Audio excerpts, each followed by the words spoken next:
الحکمت روحانی مرکز سبزہ زار سکیم لاہور کی طرف سے السلام علیکم ورحمۃ اللہ وبرکاتہ۔ آج کے ویڈیو میں آپ کو بے اولادی کے لیے ایک خاص وظیفہ دیا جا رہا ہے جو اولیاء اللہ بزرگان دین کا آزمودہ عمل ہے۔ جن کے ہاں اولاد نہیں ہے ان کے لیے یہ خاص عمل ہے۔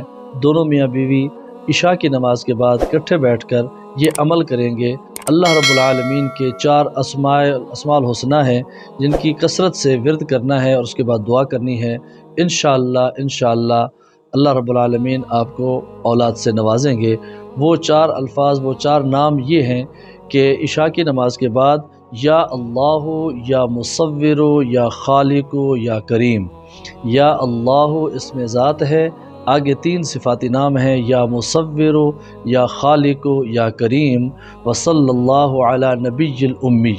یہ وظیفہ ہے اور اس کو کثرت سے پڑھنا ہے۔ نماز عشاء کے بعد میاں بیوی دونوں نے مل کے پڑھنا ہے، آپس میں گفتگو نہیں کرنی، اور یکسوئی کے ساتھ وظیفہ پڑھ کے پھر اللہ کے حضور انہماک کے ساتھ دعا کریں گے۔ انشاءاللہ العزیز اللہ تعالیٰ آپ کو اولاد کی نعمت سے نوازیں گے۔ السلام علیکم ورحمۃ اللہ وبرکاتہ۔